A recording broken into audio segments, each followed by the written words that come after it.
Bom, vamos lá. Mas eu comecei falando então sobre as dores dos nossos pacientes nesse momento, né? Que eles foram trabalhar em casa e começaram com todas essas tensões. E aí a Karina começou a entrar nesse ambiente de o que essas mudanças, né, trazem para o nosso emocional, o quanto que isso interfere no nosso corpo, né? Que é como a gente somatiza tudo isso. Então essas dores podem sim ter um fator mecânico, mas na hora que vem um fator emocional, isso faz com que a dor fique mesmo, se instale, e aí fica até pra gente que trata a dor, né? Mais difícil da gente lidar e tratar isso.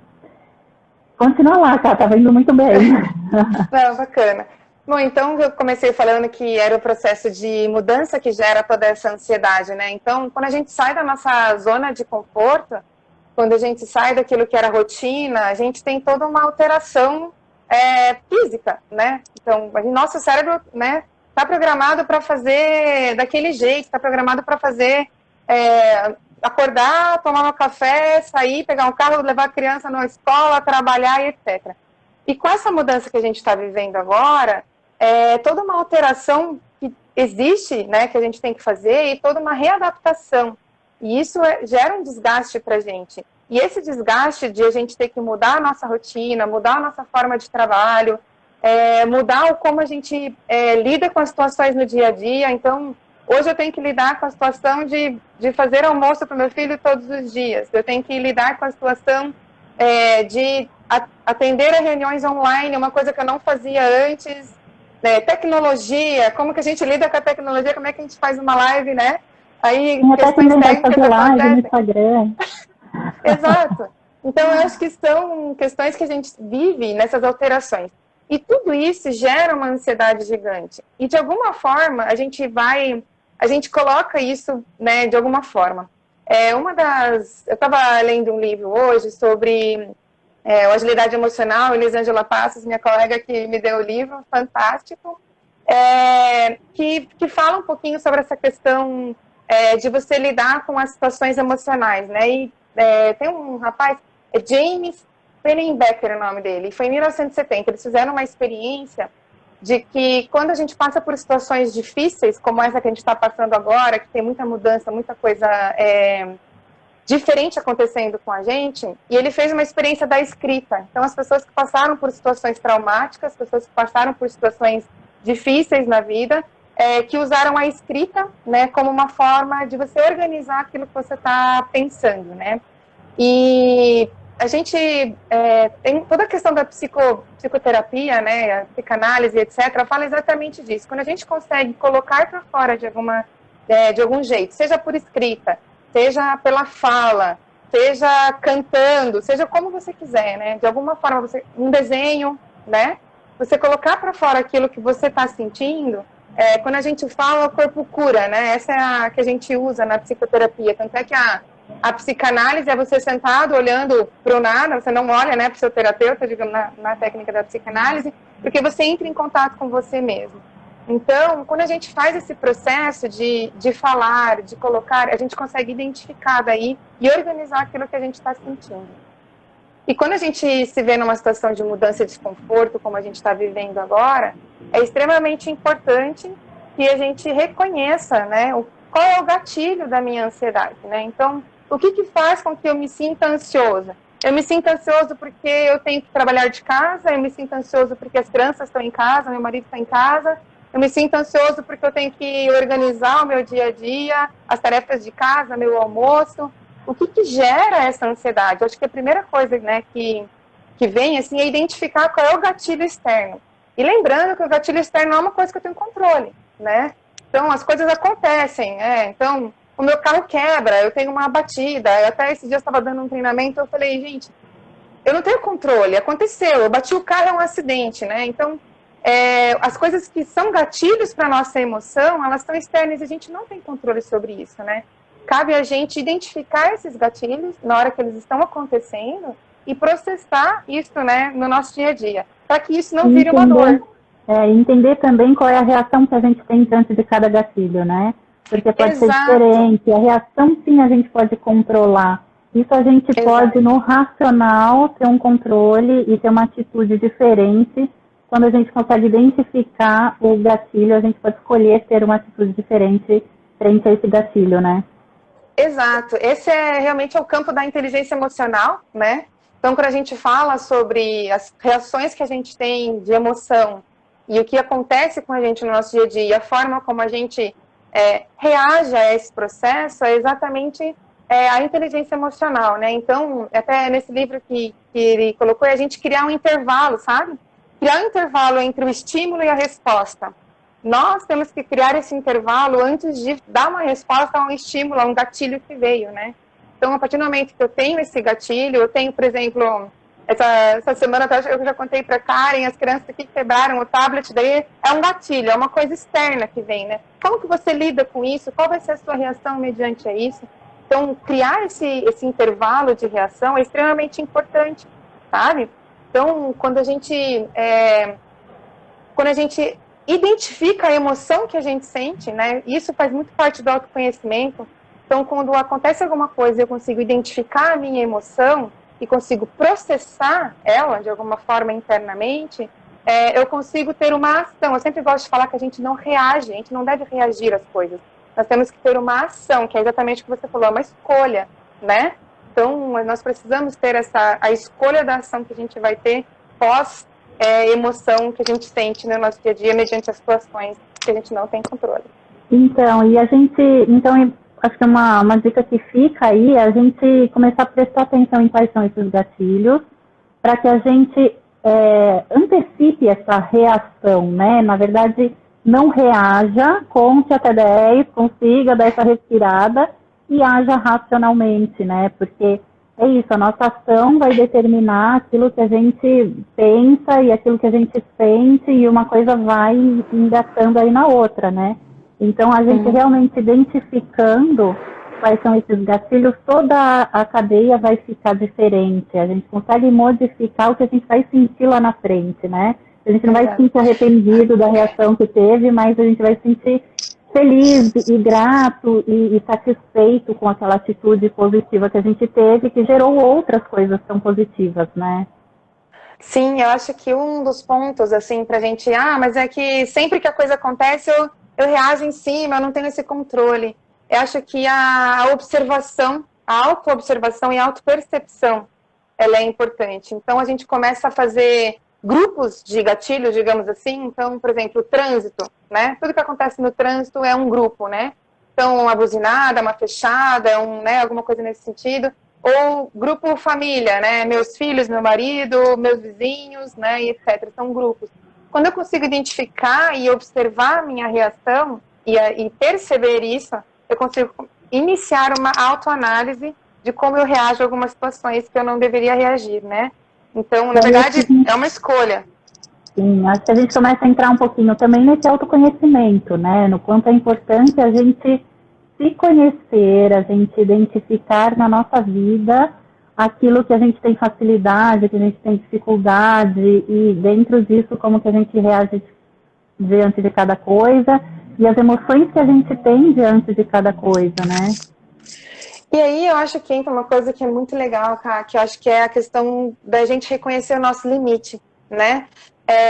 A gente vive muitas situações hoje em dia, principalmente nessa questão da quarentena e essa questão está o meu limite, né? Até onde eu consigo resolver. E a questão de buscar ajuda, né? Eu acho que as pessoas têm muita dificuldade hoje pela questão de, eu preciso ser autossuficiente, eu preciso dar conta de tudo que acontece comigo. E muitas vezes a gente tem que reconhecer o nosso limite para a gente buscar uma ajuda, né? Então, a partir do momento, por exemplo, né, a gente está falando de ansiedade aqui, a partir do momento em que a ansiedade começa a atrapalhar o meu desempenho, a atrapalhar o meu dia a dia, onde eu não consigo, eu inicio as coisas, não consigo terminar, eu não tenho, né, um desempenho bom, a partir desse momento, é um momento onde eu preciso parar e falar, eu preciso de ajuda, né? Buscar uma ajuda profissional nesse momento é extremamente importante. E reconhecer qual é o momento que a ajuda pode ser o seu amigo, a sua irmã, a sua vizinha, a sua prima, ou ajuda profissional, né? Então, é legal você saber que tem esse momento aí de hora que isso interfere na tua vida, na tua no teu dia a dia, na tua prática, nas tuas atitudes, aí é hora de você pedir uma ajuda profissional. Então, uma coisa é bater papo com a família, com os amigos, isso é super importante, a gente precisa desse social, mesmo que por enquanto seja online, seja no telefone, seja num vídeo, isso precisa ter, mas isso não substitui uma ajuda profissional, né? Inclusive, eu acho que uma das coisas que a gente entra aqui de buscar ajuda de amigos e familiares nós somos seres sociais, né? O ser humano necessita do social para viver, a gente se identifica através do outro, né? Isso é um viés aí da psicologia bem forte, que é onde a gente se identifica através do outro. Eu sei quem eu sou porque o outro existe também. Então, nós somos seres sociais, né? E a partir desse momento, a gente verifica que no momento de quarentena, principalmente as pessoas que se isolaram, até uma questão inconsciente, a pessoa se isola de tudo, acaba não ligando para ninguém, não fala com ninguém, né, essa questão toda acaba sendo muito forte. Então, se você não tem esse contato social, e o que eu digo assim, é que antes da gente se isolar socialmente, né, nós precisamos estar isolados só fisicamente nesse momento, né? O social, ele pode acontecer, como eu e você aqui, né, como uma ligação, como, né, um chat, ou alguém, tantas ferramentas que a gente tem de tecnologia hoje que podem ajudar a gente a manter, né, esse contato social para que a gente tenha realmente essa saúde, né, mental nesse processo social que a gente vive hoje. Somos seres sociais, precisamos disso. Nessa relação com o outro, muitas vezes a gente vai estar ajudando e muitas vezes a gente vai estar sendo ajudado, né? Então, é legal a gente entender isso, que tem alguns momentos que você vai ligar para alguém porque você está precisando de ajuda. Então, é legal você escolher bem esse para quem você vai ligar, né? Pensando no momento de cada um aí, porque tem momentos que você precisa desse suporte, dessa ajuda. E tem outros momentos que você pode ser essa ajuda, né? E isso pode ser uma doação tua, do teu tempo, do teu ouvido, da tua paciência, da tua sabedoria, de tudo que você está sentindo e vivendo ali para ajudar o outro, né? E acho que uma coisa super importante que todo mundo tem falado muito nesse momento é a doação. E a doação é super importante porque você só doa se você perceber a necessidade do outro. E aí você tem que se colocar um pouco no lugar do outro para entender essa necessidade, o quanto isso dói, né? Se compadecer nesse sentido de entender o quanto isso dói, se colocar no lugar do outro e doar. E esse doar de dinheiro é super importante. Tem gente precisando de cesta básica, tem gente precisando de sabonete, tem gente precisando de muitas coisas nesse momento.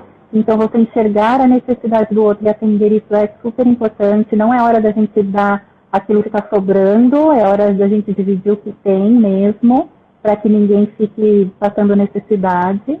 E esse doar não precisa ser só dinheiro, não precisa ser só material, né? Pode ser esse se doar, de doar seu tempo, né? De doar o seu conhecimento. De repente, alguém que está com dor e eu, numa ligação, posso orientar alguma coisa, né? Para que essa pessoa tenha uma melhora do quadro de dor dela, que para mim não custou nada. Eu não vou cobrar por isso, é uma doação de tudo que eu já estudei, de tudo que eu já investi no meu aprendizado, mas que nesse momento é essencial para o outro, né? Eu acho que entra muito a questão da empatia, né? Acho que a palavra empatia cabe bem, de realmente a gente estar, né, um momento de escuta, às vezes, né, a pessoa está aqui, né, assim, e precisa só falar, né? Liga, fala, nossa, foi ótimo falar com você, tal, né, e acabou. E acho que a gente tem que fazer isso também. E que nem você falou, é uma troca. Às vezes nós estamos precisando, e às vezes uma ligação que você recebe de alguém acaba fazendo bem para você especificamente, né? Não só para o outro que ligou para você para buscar, né, esse consolo, né? Essa aproximação que é necessária. E acho que aqui, entrando, você falou um pouquinho sobre doação, sobre a gente pensar no lugar do outro. Acho que uma das coisas que a gente sempre pensa, porque quarentena, momento de crise, etc. Mas eu acho que um dos focos que a gente deve ter, assim, eu acho que qual é a oportunidade que a gente tem, né? Então, deixar estamos de quarentena, estamos só em casa, está tudo fechado, a gente não pode sair, não pode ver ninguém, eu não posso fazer nada, né? Mas qual é a oportunidade que eu tenho nesse processo, né? Então, assim, fazer esse link entre crise e oportunidade. Criar oportunidades, né, para que você consiga desenvolver algumas coisas. Então, por exemplo, se eu estou me sentindo deslocado, ou estou me sentindo desatualizado, eu crio uma oportunidade nesse momento para fazer um curso online, para me aproximar daquela pessoa que, né, eu já não tinha contato há tanto tempo. Então, a gente criar oportunidades para o nosso desenvolvimento, para o nosso crescimento, para ampliar nossa visão, né? A visão que a gente precisa ter, né? A visão do todo, do que a gente está vivendo, é olhar para o outro, né? Então, criar oportunidades tanto de ajudar o outro, como da gente também olhar para dentro da gente. Essa autorreflexão, esse momento, ele é bem propício para isso, né? De que a gente tem essa autorreflexão, esse momento de... Acho que lendo um pouquinho hoje sobre o Mindfulness, que é exatamente você ter essa atenção, né, toda para você, para o momento em que você vive. A ansiedade, ela é exatamente... Dentro disso, eu acho que é um momento, toda crise gera oportunidade, né? E aí depende um pouco também da gente explorar da nossa criatividade, de se reinventar cada dia, de olhar o momento de hoje e falar, opa, hoje por aqui eu estou acostumado, mas não é o caminho, então vamos pensar quais são as alternativas, que outros caminhos a gente tem, né? E leva um pouco também para esse otimismo, né? Da gente olhar para o lado bom das coisas e procurar soluções. Mas eu acho que uma coisa que a gente ficar nesse ciclo, nessa rotina de ficar pensando nos problemas, ficar só correndo atrás dos problemas, a gente não para abrir a cabeça para as oportunidades, né? Então, acho que tem algumas coisas que a gente pode usar para propiciarem para a gente esses momentos criativos. Então, quem está acostumado a fazer atividade física, percebe muitas vezes que numa saída para correr é que as ideias vêm, é nesse momento que você fica mais criativo, que você consegue enxergar a solução dos problemas, né? Que você consegue ver aquilo que você não via na hora que você estava só olhando para o problema. Ou então um relaxamento, às vezes numa meditação, um momento que você parou ali para pensar um pouquinho em você, né? Que você focou um pouco em você e tirou o olhar do problema, é aí que vem. Ou então tem gente que precisa do ócio, não, hoje eu vou tirar o dia para fazer nada. E é nesse momento que você para a sua mente, não vou pensar em trabalho, não vou falar de problema, não quero mais olhar para isso, é que a solução vem, né? Então acho que a gente tem que olhar e aproveitar esses momentos, e criar esses momentos também, né? Que às vezes a gente deixa de ter, que são tão importantes. Então é criar esses momentos para que a gente realmente abra a cabeça, tire o olho ali, o foco do problema e comece a olhar um cenário maior ali, ser mais criativo nisso. E isso possibilita a gente ser mais otimista, porque a gente precisa ter essas ferramentas para manter o otimismo no meio de tantos problemas, né? Sim. O que eu vejo muito assim dessa questão da gente sair do problema, né? Muitas vezes quando a gente está trabalhando, está focado, não consegue achar uma solução, às vezes, né, dá aquela levantada da mesa, dá uma volta, toma um copo de água, às vezes é no caminho até o café que a gente percebe realmente a possibilidade de mudança e tem um insight, né, de conseguir pensar diferente, né? Acho que a gente, falando um pouquinho sobre o modelo mental, sobre mindset, a gente está muito acostumado a pensar da mesma forma todos os dias. E quando a gente consegue sair da situação, quando a gente consegue ver o problema de fora, né, tentar, o think outside the box, né, tipo, pensar fora da caixa, é que a gente consegue identificar oportunidades de fazer diferente, né? Bom, até uma frase do Einstein, né, que a insanidade é fazer a mesma coisa e querer, né, ter mudanças, né, para fazer resultados diferentes.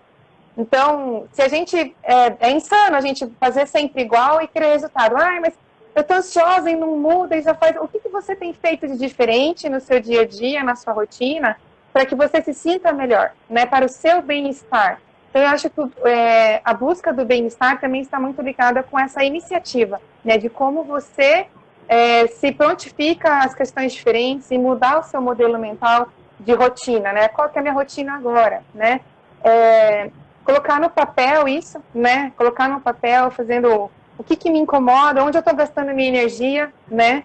Eu acho que a gente gasta muita energia com coisa que não vai ter resultado, né? Então, eu vi esses dias uma imagem, foi uma colega de trabalho que postou, que fala realmente, eram 2 círculos, assim, um falando, tipo, as coisas importantes, né, e aquilo que eu tenho controle. E onde eles se encaixam é onde eu tenho que ter o meu foco, porque as coisas importantes e as coisas que eu tenho controle se juntam, é onde eu posso ter ações. Se as coisas são importantes, mas eu não tenho controle, por exemplo, o número de leitos de UTI estão acabando, né? Eu não tenho controle sobre isso. O que eu tenho controle? Usar a minha máscara, me proteger minha família. Então, esse é o controle que eu tenho que ter nesse momento. Então, as minhas ações e a minha energia, ela tem que estar naquele foco, né, na faixa onde eu tenho controle das coisas, né? E qual é a minha parte nesse processo? E isso traz uma satisfação pra gente, traz um bem-estar, porque eu faço a minha parte da forma correta, né? Então, acho que buscar esse link e a gente coloca energia em coisas que às vezes não precisa, vai limpar o chão com escova de dente, entendeu? Eu não preciso fazer isso nesse momento. É aquela questão da gente diferenciar o que é urgente do que é importante, né? Porque urgente hoje é tudo urgente, né? A Gabi colocou também uma questão da gente reavaliar valores nesses momentos de crise. É isso, é a gente entender o que realmente é importante e parar de fazer aquela correria de ficar correndo atrás do rabo e você não vai sair dali, né? Então, para tudo, reveja tudo, identifique o que realmente é importante. E dentro do que é importante, muitas vezes vai ter coisa que é mais urgente e tem coisa que é menos urgente. Mas é interessante a gente separar isso, né? E aí acho que entra um pouco também, cara, a gente fazer essa gestão do nosso tempo, né?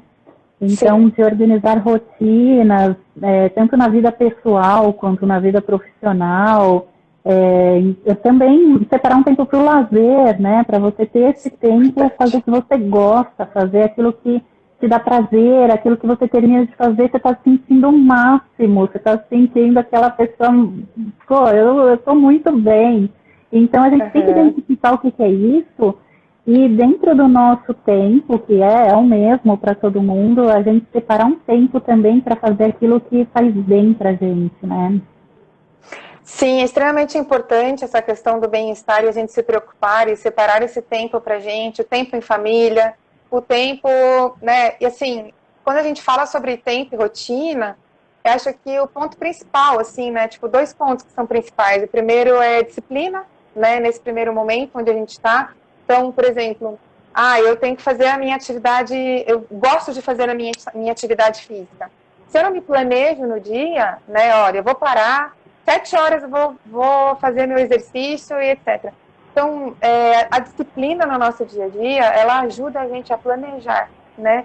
Então, se a gente... E o segundo ponto é realmente o planejamento. Então, todo mundo fala, mas eu tenho que ficar escrevendo o meu dia a dia num papel. Se você se organiza bem na sua mente, ok, eu preciso escrever. Então, eu escrevo, eu gosto de escrever, né? Eu sempre tenho bastante rabisco, eu estou até com o lápis na mão, ó. Eu rabisco bastante, eu gosto de escrever. Então, eu acho que quando a gente coloca num papel o nosso planejamento, as nossas metas diárias, né? E o muito importante de metas, quando a gente coloca metas diárias, hoje eu tenho que fazer X, Y, Z dentro das minhas atividades profissionais no home office, dentro da minha atividade em casa, o que eu tenho que planejar, se eu não fizer alguma coisa, amanhã vai me faltar, né? Então, fazer esse planejamento. Todo final de dia, planejar o dia de amanhã, né? Quais são as reuniões que eu tenho amanhã? Que horário que eu vou ter que fazer tal e tal coisa? Que horário que eu vou fazer meu exercício? Que horário que eu vou fazer meu intervalo, levantada, a minha esticada, a minha alongada? Para minha lombar não doer, porque se eu sento assim, se eu sento assado, né? Aí acho que entra também as dicas de organização do espaço de trabalho que a gente tem, né? Então, o meu planejamento é extremamente importante. Então, eu acredito que disciplina e planejamento fazem com que a gente tenha um dia mais produtivo. E quando a gente coloca metas diárias, hoje eu vou fazer X, Y, Z, faz uma listinha, né, do que vai fazer. E vai dando ok nelas. A gente consegue terminar o dia com uma sensação de bem-estar, de que eu fui produtiva nesse dia, né? O dia passa e eu não consigo fazer nada. Então, se eu coloco as metas, eu consigo falar, nossa, esse daqui foi, esse foi, esse foi. E se eu não conseguir terminar, replanejar, né? Jogar de novo para o dia seguinte, o que é a minha prioridade daquele dia. Acho que tem muito, a gestão do tempo tem muito a ver com as prioridades, né? A gente tem prioridades a serem estabelecidas, entra no importante e urgente. Então, eu acho que essa questão toda do planejamento e meta faz com que a gente consiga medir a nossa produtividade. E a gente volta àquela questão que a gente comentou no começo em relação a mudanças, né? O nosso cérebro se acostuma com aquilo que a gente faz todo dia. Então, quando a gente tem uma rotina, que a gente cumpre aquela rotina, a gente não tem que pensar naquilo que vai acontecer. Sempre que a gente tem que pensar em alguma coisa nova, a gente gasta energia com isso. Então, se eu vou pensar todo dia, no meio do meu trabalho, eu vou parar e começar a pensar o que eu vou fazer de almoço, é uma energia ali que não é desnecessária, sabe? Não cabe naquele momento. Então, às vezes, você fazendo um planejamento ali da semana, e aí no final de semana você já vai, já compra tudo que você precisa, já prepara alguma coisa antes, sabe? Fica, deixa fácil ali, e já tem ali escrito o que você vai fazer de almoço cada dia, com tudo adiantado. Na hora de fazer, você não vai gastar sua energia nisso. Você tem outras coisas mais importantes para pensar. Você fica a semana inteira sofrendo porque tem que limpar a casa, tem que lavar a roupa, tem que... Gente, isso é muito chato e é uma coisa que não tem fim. Sempre vai ter roupa por lavar, louça por lavar e não acaba.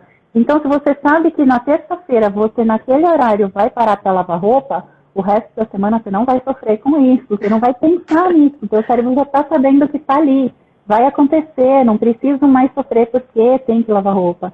Então, são coisas simples, assim, mas que são super interessantes, que a gente às vezes acha muito chato esse negócio de rotina, de ficar escrevendo, ai, que coisa mais chata. Pode ser chato na hora que você tem que parar para fazer isso, mas você vai ter depois um sossego, né? Você vai ter um alívio depois desse gasto energético durante a semana, que é muito precioso. Então, é chato por um momento muito pequeno e vale muito a pena, mas aí entra nisso, né? Você tem que ter a disciplina de cumprir. Então, eu sempre falo, se tiver horário para acordar e horário para dormir, seu cérebro se acostuma com isso, você não vai sofrer para acordar e você não vai ficar pensando, ai, mas só mais 10 minutos, ai, mas hoje eu não preciso levantar tão cedo, ai, mas gente, sempre vai ter mais, né? Ainda mais agora ficando mais tempo em casa, né, com a preguiça aí. Agora, se você tiver disciplina de acordar sempre no mesmo horário, você já sabe que vai acordar, você já sabe o que você vai fazer naquele tempo que antes de todo mundo acordar, que você tem para você. Então, é muito prazeroso e é muito confortável, né, para o nosso cérebro. Isso quimicamente mesmo, de esforço ali metabólico que a gente tem, é muito interessante. Então, fazendo por um tempo, é muito legal você ver esse resultado e ver como funciona e te incentiva a continuar mantendo isso, né? E a questão das metas que você colocou, a gente muitas vezes tem metas para o trabalho, né? E essas metas de trabalho acho que são até mais fáceis, às vezes, da gente organizar.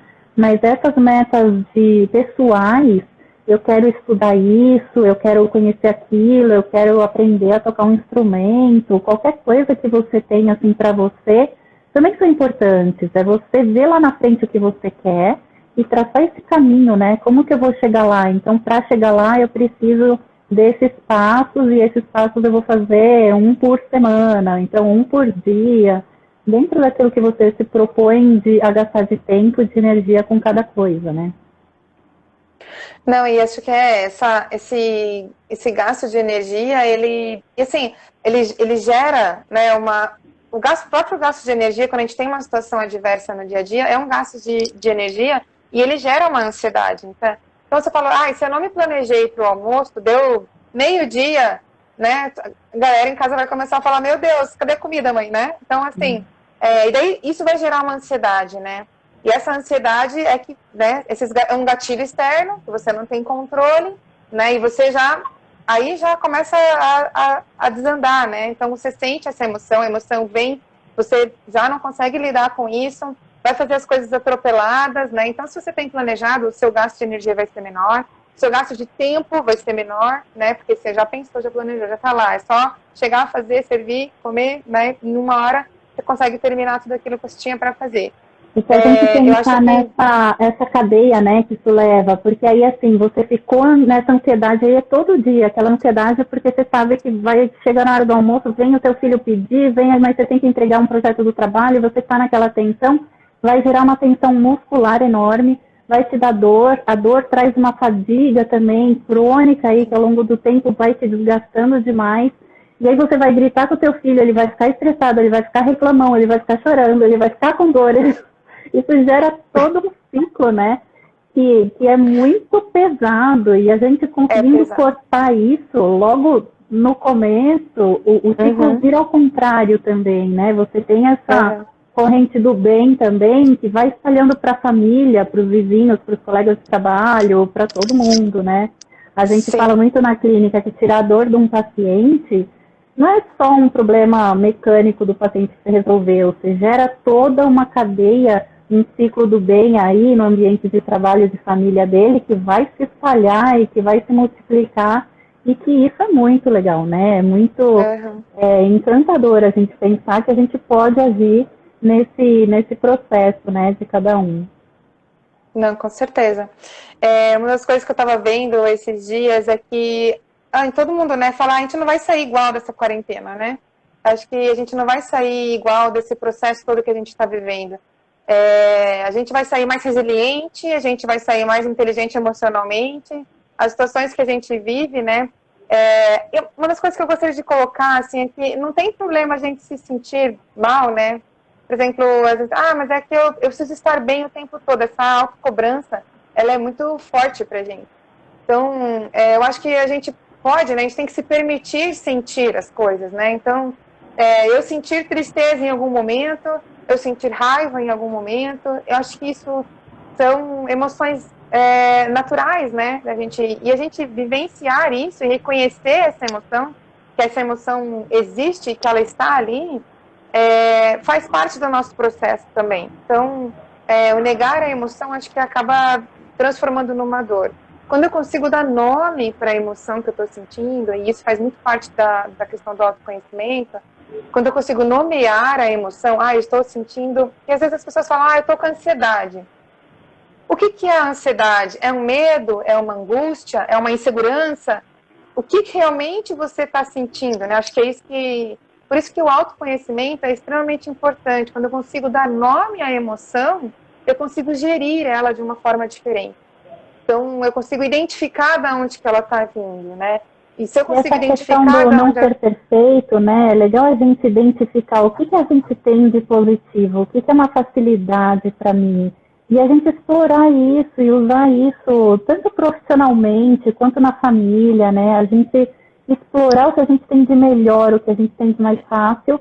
E aquilo que a gente sabe que é difícil, a gente pensar se realmente a gente precisa desenvolver, e aí a gente investir um pouco da nossa energia nisso, ou se é uma coisa que você pode, de repente, terceirizar, de repente você delegar, né? Você fazer uma troca aí com alguém, então vamos lá, você faz isso aqui, que para mim é difícil, e eu faço esse aqui, tanto dentro de casa quanto dentro do trabalho. Às vezes a gente não precisa fazer aquilo que a gente tem dificuldade, aquilo que a gente não gosta de fazer, que é difícil, né? Então a gente precisa entender isso e saber tanto explorar o que a gente tem de melhor, quanto lidar com as nossas dificuldades. E acho que cabe muito dentro do não ser perfeito, né? Não precisa ser perfeito, não precisa fazer tudo de uma forma excelente. Exato, é essa autocobrança que a gente tem, e não é só...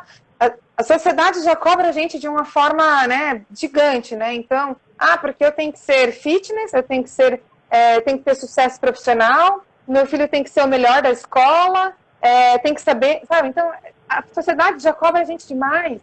E se a gente tem essa autocobrança, vai ser muito mais doloroso. E aí, com certeza, isso vai psicossomatizar de alguma forma, né? Vai vir de alguma forma. Entra na questão de uma... A gente falou um pouquinho sobre válvula de escape, né, em outras conversas. Eu acho que entra aqui também o como que eu consigo aliviar esse processo dentro de mim, né? Quando eu me sinto dessa forma, o que eu gosto de fazer para o meu bem-estar? E a válvula de escape é extremamente importante. Só que a gente tem que tomar cuidado, né? Uma das válvulas de escape que muitas pessoas têm, por exemplo, é comida, né? Então, essa que a gente falou na live da semana passada. Então, o cuidado do como que você está canalizando essa energia interna que a gente tem, é extremamente, tem que tomar um cuidado, né? É extremamente perigoso de como a gente canaliza isso. Então, o fato da gente não se cobrar, né, e pegar essa energia e colocar ela em algum lugar que tenha resultado, né, que tenha algo de bom a ser feito. Então, se eu tenho uma energia interna, eu estou com esse processo e eu consigo utilizar para fazer um exercício físico, ou eu consigo utilizar para ajudar meu filho a fazer o home office dele, o homeschooling dele, e etc. Então, canalizar de uma forma correta. E esse é um processo muito racional, né? Entra na inteligência emocional também. Daria uma live também, outra, inteligência emocional, porque quando a gente consegue canalizar esse processo, quando a gente canaliza, a gente tira a dor do nosso corpo, a gente tira essa ansiedade, esse sentimento, essa angústia, esse processo que a gente às vezes não consegue identificar o que é. Então, o canalizar o processo da forma correta. E se eu tenho uma válvula de escape, eu consigo esvaziar por ali. É a minha meditação, é o meu exercício, é uma conversa com alguém, é a minha terapia, né? É um resultado, né? Canalizar para uma atividade especificamente. Então, acho que são questões que a gente precisa trabalhar bem, assim, o como canalizar a energia que a gente tem. Acho que uma outra coisa que a gente pode fazer de uma forma racional, que a hora que a gente fala nem parece tão racional, mas pode ser, a gratidão, né? Eu acho que a gente reconhecer as coisas boas que a gente tem e agradecer por isso, ser grato por isso, é uma coisa que faz um bem enorme pra gente, né? Então, essa gratidão, se não for tão natural para você, pode ser um exercício de você todo dia anotar algumas coisas ali que você tem de boas, que você conquistou, que você recebeu, ou que você simplesmente nasceu ali naquele ambiente que tem tantas coisas boas, né? E num esforço de reconhecê-las, você começa a olhar para elas e começa a focar mais nelas, e com o tempo isso passa a ser mais espontâneo, mais natural, você não precisa mais ficar pensando, você simplesmente de parar e um minuto você já começa a reconhecer e agradecer por tantas coisas boas que tem, né? Então, isso é uma coisa que também traz pra gente essa sensação prazerosa, né? De a gente focando nas coisas boas, a gente melhorar esses pensamentos, né? E aí melhorar os sentimentos, e aí também entrar nessa onda que leva a gente pra cima, pra conquistar aquilo que a gente quer, né? Bom, Cá, nosso tempo está acabando. Eu acho que se a gente puder deixar uma mensagem assim, eu sou uma pessoa muito prática, né? Muito objetiva. Se a gente puder deixar assim alguns pontos, olha, dicas para você conseguir lidar melhor com a insegurança, com a ansiedade, com o medo, com todas as mudanças que estão acontecendo. Então, o que você pode fazer de racional, de prático no seu dia a dia aí, para passar bem por esse momento que, como a gente tinha conversado, é um trauma, né? E aí que vai levar um pós-trauma ainda depois disso. Então, o que a gente pode fazer nesse momento para trabalhar todas essas emoções, para sair disso tudo com crescimento, né? Sair disso tudo pessoas melhores. Sim. Essa questão do trauma, eu estava vendo um vídeo do Simon Sinek, e ele falou muito das questões dos militares, né? Então, existe uma preocupação muito grande hoje do que vai ser o pós-Covid, né? Como que isso vai afetar a saúde mental das pessoas no pós-quarentena, nesse processo, né? E isso é muito delicado, né? E é muito importante que as pessoas tenham consciência. Então, acho que a dica, né, para esse momento que a gente vive hoje, nós estamos dentro da crise, estamos dentro desse processo. O primeiro ponto que eu deixaria é autoconhecimento. Então, a partir do momento em que você reconhece as suas emoções, a partir do momento em que você reconhece o ambiente em que você está, a partir do momento em que você reconhece o seu limite, né? Então, essas questões, elas só são possíveis quando eu tenho um autoconhecimento, né? Então, trabalhar a autopercepção, trabalhar essa autoanálise, né? Eu acho que é extremamente importante. Então, esse autoconhecimento, para que você consiga identificar os gatilhos, identificar as suas reações, identificar as suas emoções, para que você consiga gerir esse processo de ansiedade de uma forma mais saudável, né?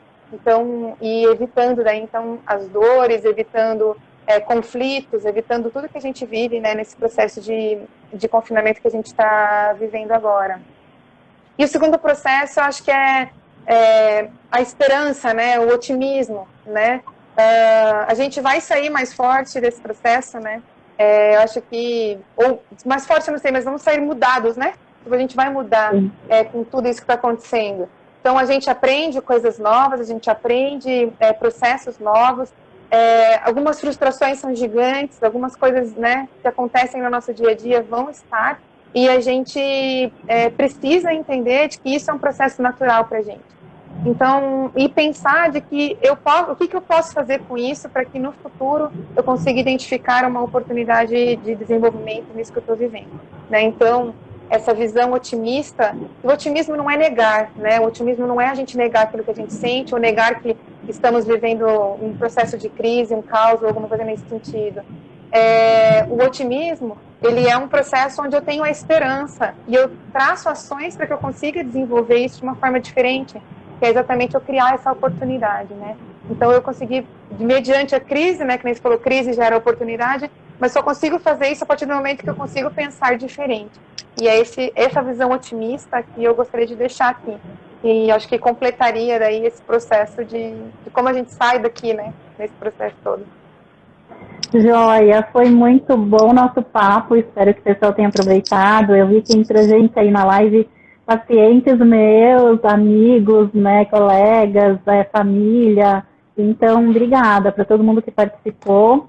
Eu não vi nenhuma pergunta, nenhuma dúvida, mas se vocês quiserem deixar ou deixar depois, a gente vai deixar no feed a live gravada, né?